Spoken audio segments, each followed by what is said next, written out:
trials come, my devotional life is richer. When temptations arise, I come to God for strength to find. There are moments when I forget my God.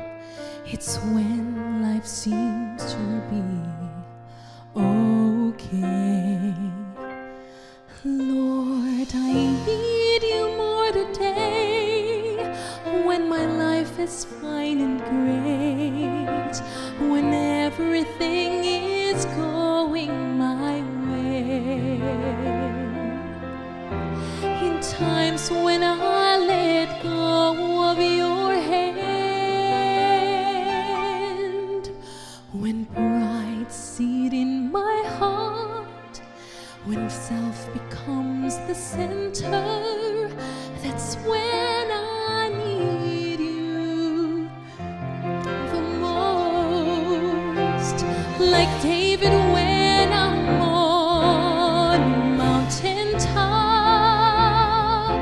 when I'm winning battles left and right, when ministry's going well, when I feel I can't do anything. On these moments I'm the most prone to wander. I need you in missions.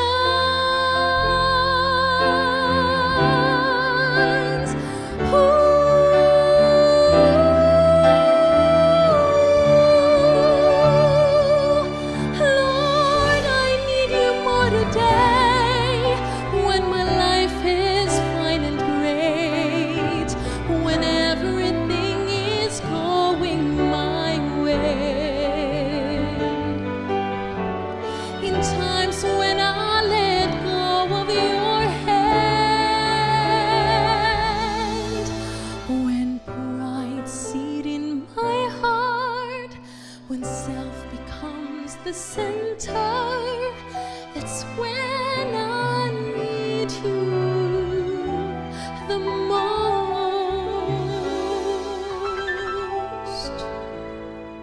Lord, I need you more today.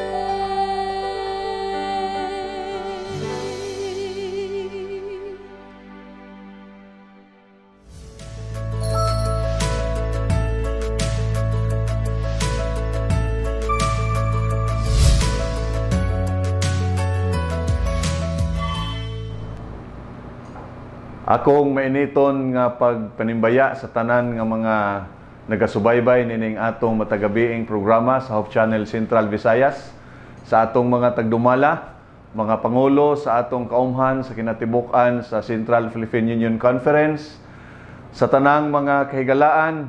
Mayong gabi kaninyong tanan. Tuguti ako sa pangumusta sa pinasahe gayod sa atong mga kaigsuonan dinhi sa East Visayan Conference, sa atong mga sa ngalan sa atong mga administrators, Pastor Sammy Salyuman, Pastor Vic Fortisa, Ma'am Lardy De Leon, o pinasahig yun nga pagpangumusta sa atong mga kaigsuonan diha sa isla sa Biliran. So karong gabi sa dili pa ta magsugod sa akong mensahe, ako kamo hangyoon sa pagduko sa atong mga ulo alang sa pagampo, magampo kita. Mahigugmaon namong amahan nga Dios, mag-uugmad sa tibuok universo ang himaya ug dungog among gihatag diha kanimo nining taknaa samtang kami magapamati sa imong pulong.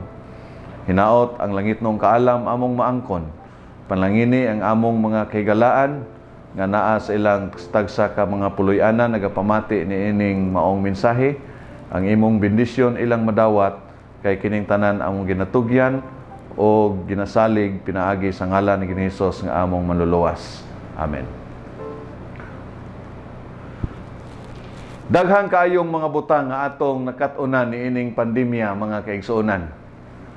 Mga kasinatian nga atong na-eksperyensyahan, Alang ni adtong naka-eksperyensya ni ining maong balatian, sama kanako, kini nagatudlo kanato sa masaligon nga ang atong Ginoo mao gayod ang labing gamhanan nga mananambal. Sa makanunayon kita nagapangalyupo sa Ginoo nga ayuhon kita sa atong nagkadaiyang lawasnong balatian. Nga sa laing bahin ang pinakadako nato nga gikinahanglan mao gayod ang pag-ayo sa balatian sa atong kalag o espirituhanon nato nga balatian.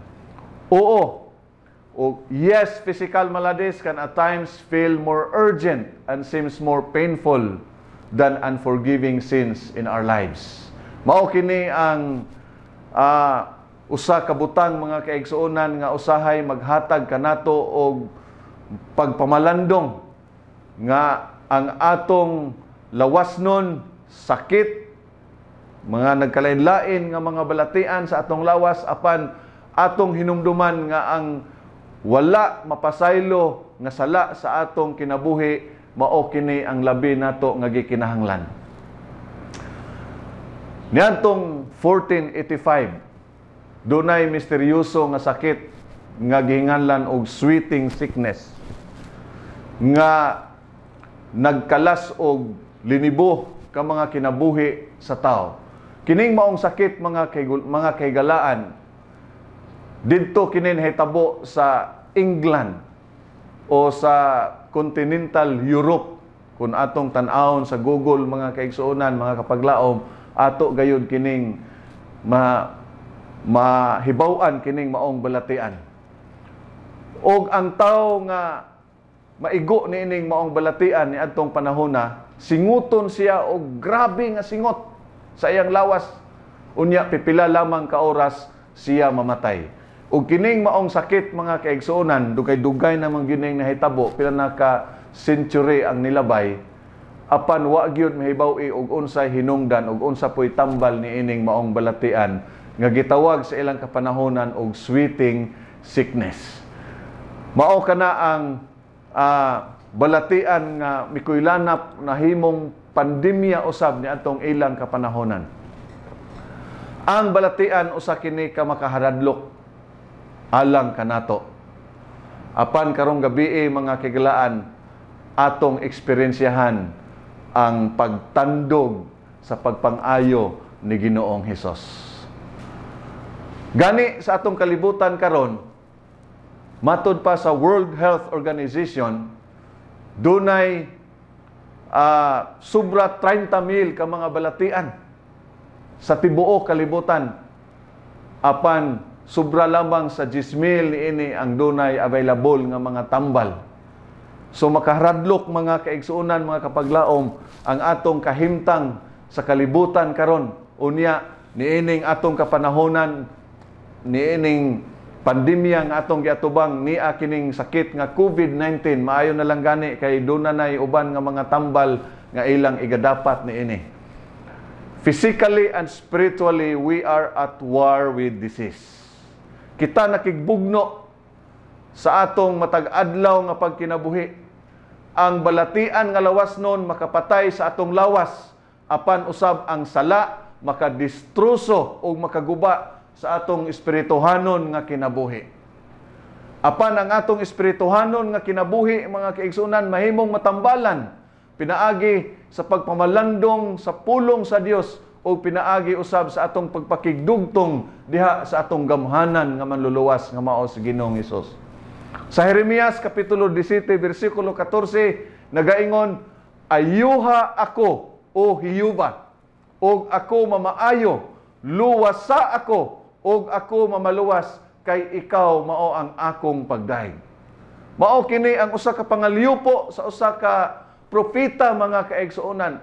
Apan ang konteksto niini kun ato gayud samton dili lawasnon nga balatian ang gihangyo sa usa ka propeta. This is an appeal of the prophet. His pleading was not for healing of physical ailments, but rather for spiritual restoration. Because the prophet knows the one God alone can heal his sinful heart. Mao kini ang hangyo gayod sa maong propeta mga kaigsuonan. Ang iyang hangyo nga ayuhon siya dili kining lawas nun nga balatian, kundili ang espirituhanon nga balatian. So niining atong mensahe nga atong ginapamatian karong taknaa mga kapaglao, mga kaigalaan, pagsinati sa pagtandog pinaagi sa gahom sa Ginoo sa pagpangayo. Mas sayon kanato sa paghangyo sa Ginoo aron ayuhon ang atong lawasnon nga mga balatian. Pwede nato hangyoon ang Ginoo nga Ginoo ayuha kining dugay na nakong giantos nga sakit sa akong lawas. Ang pangutana, mahimo ba kaha kita nga komportable nga maghangyo nga ayuhon ang atong lawasnon nga sakit apan magapadayon ang kabug-aton sa atong espirituhanon nga balatian? Mga kaigalaan, why not ask God right now to show you our needs for spiritual healing? Nganong di man nato hangyoon ang Ginoo nga ayuhon una ang atong espirituhanon nga panginhanglan? Mga kaigalaan,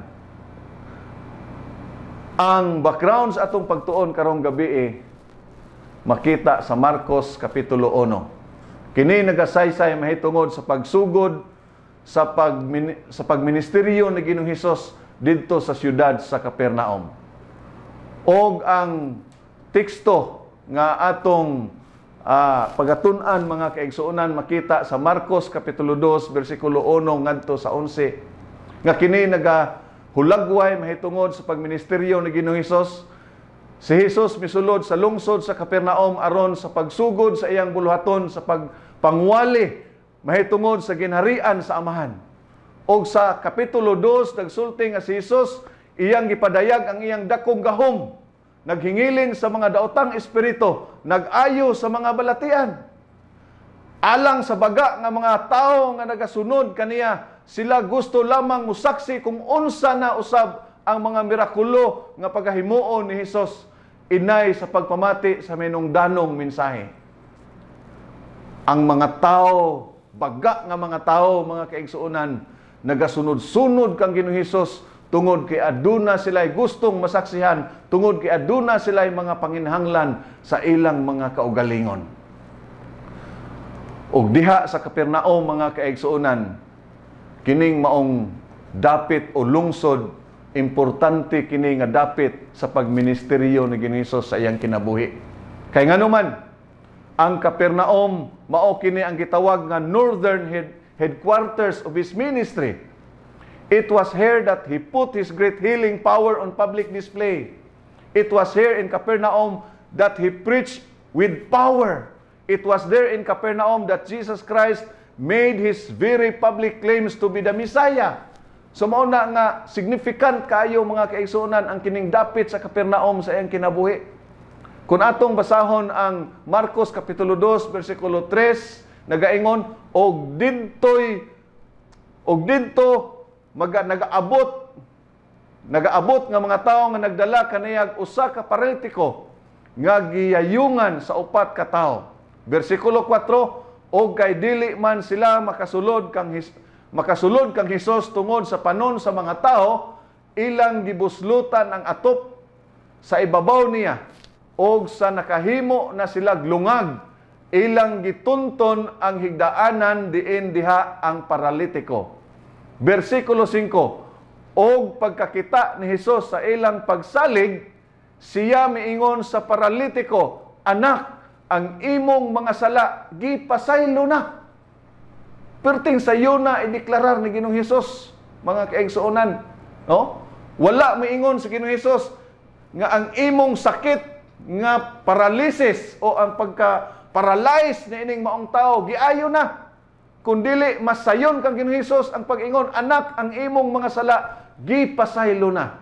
Unang punto mga kaigalaan, ang paralitiko nakasinati sa gahom sa Dios sa pag-ayo pinaagi sa hingpit nga pag-surrender o paghinulsol. Nakasinati ang paralitiko mga kaigsuonan una sa iyang kinabuhi ang kapasayloan sa iyang sala. Matod sa Ministry of Healing, page 55, nagaingon, this paralytic had lost hope for recovery. His disease was the result of his sinful life, and his sufferings were embittered by remorse.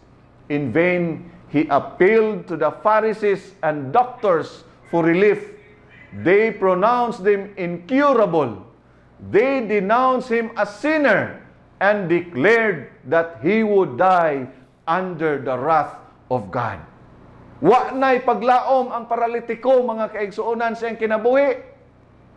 Tungod kay ang iyang lawasnon nga sakit, resulta kini sa makasasala niya nga kinabuhi, ang iyang pag-antos, puno sa mga pagbasol o mga pagmahay.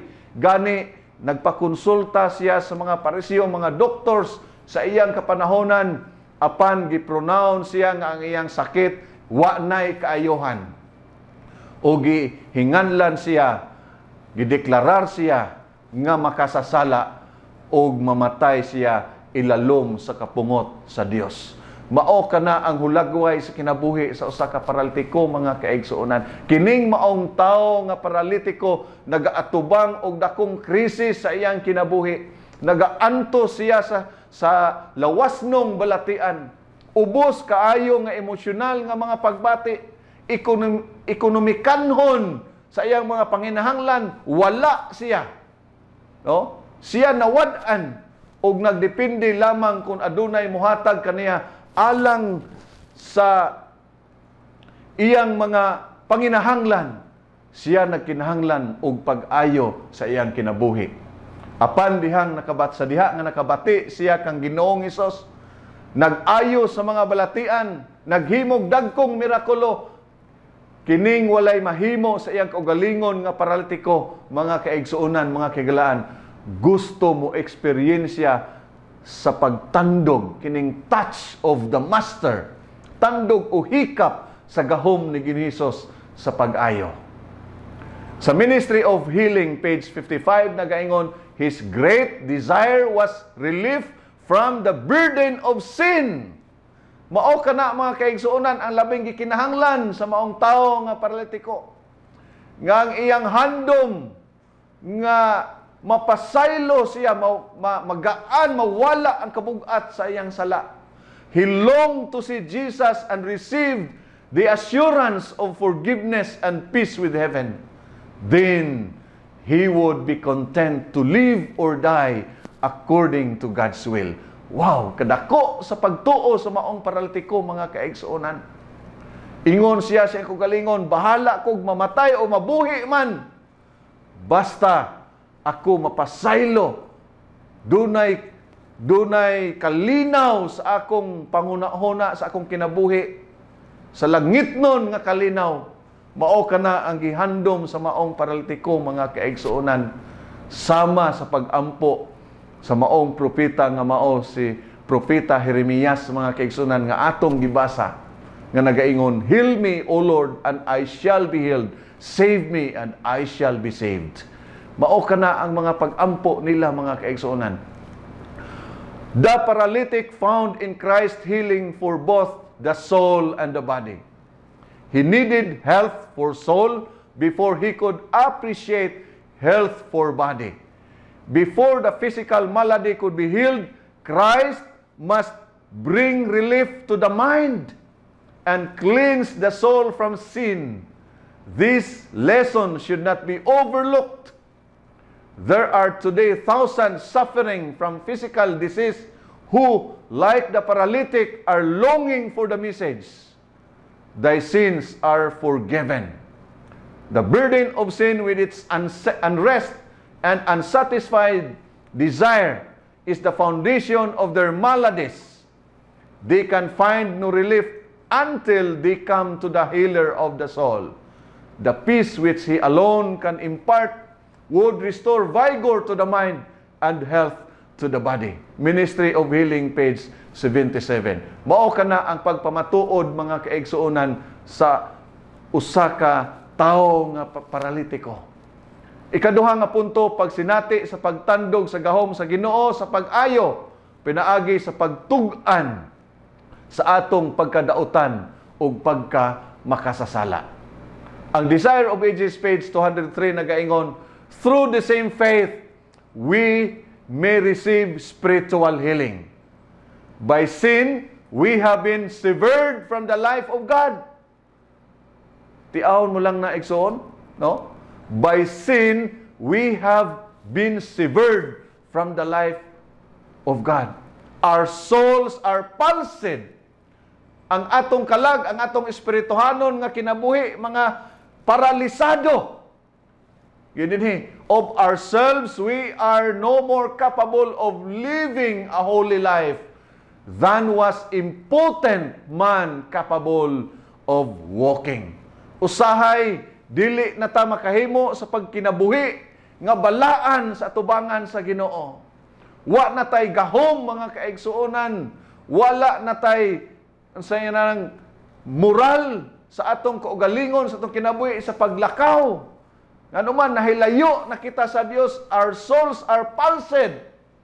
We are severed from the life of God.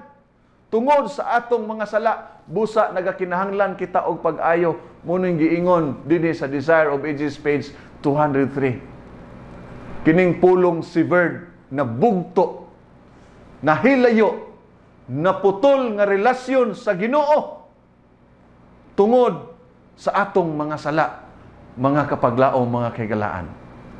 Daghan kanato nagakabalaka kung unsaon pagbuntog ang atong mga kaluyahon. Dipiktuso nga mga kinaiya ug mga sala nga dugay na natong giluom, gitipigan sa atong kinabuhi, nga nag-ut-ut sa atong konsensya ug nag-ut-ut sa atong kalag. Mao kini ang hinungdan mga kaigsuonan nga usahay giingon kita nga we are incapable of walking a holy life. Usahay dili na ta makahimo sa paglakaw sa pagkinabuhi diha sa pagkabalaan sa atubangan sa Ginoo tungod kay nabugto, nahilayo, naputol ang atong relasyon diha kaniya. Si Mrs. White nagaingon, ang usa ka magsusulat nagaingon, our souls are palsied because of our character defects. We are no longer capable of living a holy life. We become impotent like the paralytic, incapable of walking. We become spiritually paralyzed because we have envy and jealousy in our hearts. Selfishness, pride, self-exaltation, and self-sufficiency. Kining atong pagkadalo, kining atong garbo, kining pagpataas sa atong kaugalingon, usahay mao kini ang magahatag kanatog pagka-paralisado sa atong espirituhanon nga kinabuhi. Sa laing pagkasulti, ang atong espirituhanong kinabuhi na paralyzed tungod sa atong mga depekto, sa atong mga kinaiya. Christ Object Lessons, page 154, nagaingon, there is nothing so offensive to God or so dangerous to human soul as pride and self-sufficiency. Of all sins, it is the most hopeless, the most incurable. Kining garbo mga kaigsuonan. Busa ang atong espirituhanon nga kinabuhi na paralyzed o wala nay umoy. Dili na kita makahimo paglakaw uban sa Ginoo. Tungod kay aduna kitay mga hinipusan nga mga pagdumot, aduna kitay mga hinipusan o tinago-tago nga mga kasuko, mga kapungot, wala nay pagsinabtanay tungod sa mga pagkabingkil sa atong taliwala. Relasyon sa taliwala sa panimalay, relasyon taliwala sa atong pagkamanagsuon, relasyon taliwala ingon nga kita managsuon diha sa tubangan sa Ginoo. Busa mga kapaglaom, si Apostol Pablo nagatambag kanato, nagaingon, let all bitterness, wrath, anger, clamor, and evil speaking be put away from you. Atong biyaan kining atong mga kasuko, mga kapungot, mga daotan nga mga inistoryahan, mga pagbagulbol. Be kind one to another, tender-hearted, forgiving one another, even as God for Christ's sake hath forgiven you.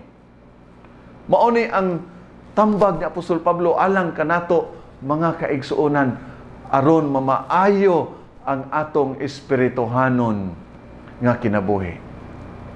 Ikatulo nga punto, pagsinati sa pagtandog sa gahom sa Ginoo, sa pagpasaylo pinaagi sa imong pagkamapinasayloon.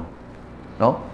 Lisod ka mapasaylo mga kaigsuonan niya kita, wa pud tay espiritu sa pagkamapinasayloon.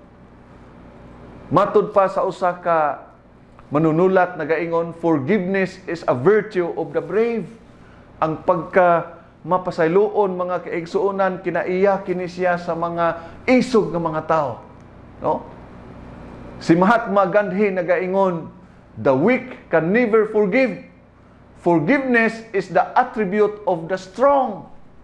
Ang pagpasaylo mao kining ginabuhat sa mga kusgan, no? O kantong dili makapasaylo huyang, no? So adunay mga tao nga dali lang kaayo mapungot, dali masuko, kulang sa pailob, samtang nagabuhat sa buluhaton sa iglesia. Samtang nagabuhat sa buluhaton sa Ginoo apan kita mga kaigsuonan, mga kapaglaw mo sahay, dali kay itang mapungot, dali kay itang masuko. No? So usahay ingon ni ana ang atong mga kinaiya, mga kaigsuonan, mga kigalaan. Ang tambag nagaingon, if you have grudges to our fellow church members, to your pastors, no? To your church officers, kung doon na mo'y mga gitaguan or hinipusan nga mga kahiubos, isulti na, no? Iistorya na. God's forgiving mercy should be the measure of your forgiveness. Then and only then will God forgive you. Pagapasayloon kita sa Ginoo. Sa Christ Object Lesson, page 251, nagaingon, we are not forgiven because we forgive, but as we forgive. So the ground of all forgiveness is found in the unmerited love of God. But by our attitude toward others will show whether we have made that love our own. So mauna mga kaigsuonan nga kita mapasaylo usab sa uban, mapasaylo kita sa Ginoo kung kita dunay espiritu sa pagkamapinasayloon ngadto sa uban. Kining pandemic mga kaigsuonan nagatudlo kanato og daghan nga mga butang. Kining COVID-19 nagtudlo kanato nga ato nang biyaan ang atong garbo. Nagtudlo kanato nga magsinabtanay na gyud ta, magtinabangay na ta, maghiusa na ta. Kini nagatudlo kanato nga atong likayan ang atong panagkabingkil sa atong taliwala, ato nang kalimtan ang atong mga sayop.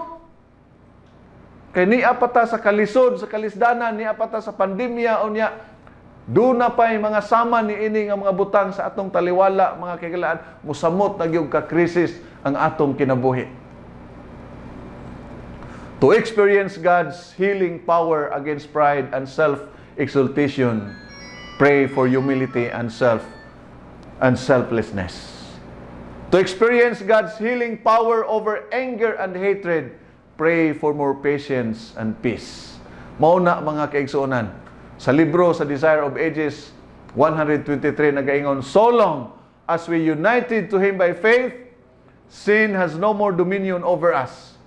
God reaches for the hand of faith in us to direct it to lay fast, hold upon the divinity of Christ, that we may attain to perfection of character. Mao ni ang handom mga kaigsuonan sa Dios alang kanato nga kita makaangkon sa kinaiyang Kristohanon dinhi sa atong pagkinabuhi, unya maka-eksperyensya kita sa tandog ni Ginoong Hesus sa atong kinabuhi nga kita maka-eksperyensya sa pagkaayo diha kaniya. Sa dugang pa sa balasahon sa Desire of Ages 257 nagaingon, through faith in Christ, every deficiency of character may be supplied, every defilement cleansed, every fault corrected, every excellence developed. You are completely healed in Him. Pagkaanindot mga kaigsuonan, no? Ang mga atong mga kakulangon, ang Ginoo ray magadugang ni ana. ang atong mga sayop mahimong makurihian sa nagakaigo o sa insakto nga mga pamaagi. Unya, maka-eksperyensya kita sa ginatawag, we are completely healed in Him. We are completely healed with God. Kita maka-eksperyensya mga kaigsunan sama sa usa ka paralitiko didto sa Capernaum. Unsay iyang gikinahanglan, dili di ay ang lawasnon nga pag-ayo.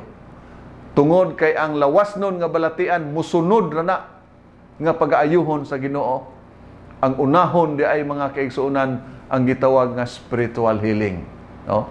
Like the paralytic man in Capernaum, what he needs was spiritual healing. Tingali nakaingon siya sa iyang kinabuhi, bahala na kung mamatay ako, basta mamatay ako nga naa sa Ginoo, no? Bahala na siya mamatay sa iyang balatian, basta mamatay siya nga anaa sa pagpangalagad, anaa sa maayong relasyon sa iyang manluluwas. He experienced God's healing power because he completely surrendered his life to the Lord and acknowledged that he is a sinner and needs of repentance. So, sama usab kanato mga kaigsuonan, kita mo acknowledge sa atong kaugalingon nga kita makasasala, nagakinahanglan kita og kapasayloan. Christ said, si Ginoong Hesus nagaingon, "Son, your sin are forgiven." Mao kana ang naghatag og dakong paglaom sa maong paralitiko mga kaigsuonan. Hinaot nga kining hamubo nato nga mensahe, maghatag kini kanato og dugang nga pagpahinumdum nga taliwala ni ining krisis nga atong giatubang karon, kita makaangkon og hingpit nga kaayuhan diha sa pag-eksperyensya o pagsinati sa pagtandog sa pagpang-ayo o sa gahom ni Ginoong Hesus diha sa atong kinabuhi. Magaampo kita. Dios nga balaan, mahigugmaon nga amahanamo nakas mga langit. Salamat Ginoo nga ikaw nagahatag kanamo og dako nga assurance nga kami makaangkon sa pag-ayo sa among mga balatian, lawas nun man og labaw tanan ang espirituhanon. Aduna kami daghang depekto sa among kinabuhi o Dios. Nagakinahanglan kami sa imong gahom nga kami magakinabuhi nga matarong diha sa imong tubangan. Ang imong panalangin among maangkon og kapasayloan sa among mga sala, amo kining gipadangat diha kanimo pinaagi sa ngalan ni Ginoong Hesus nga among personal nga maluluwas. Amen.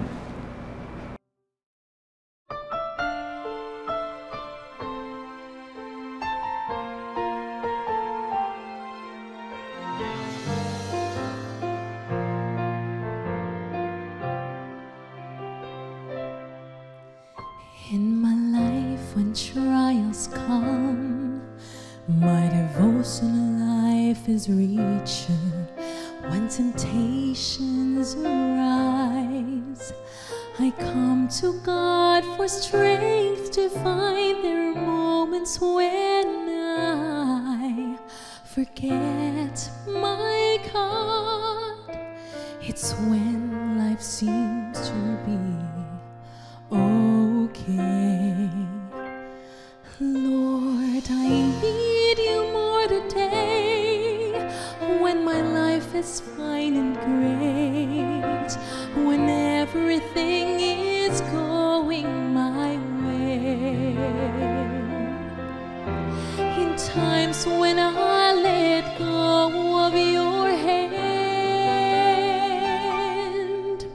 when pride seat in my heart, when self becomes the center, that's when I need you the most.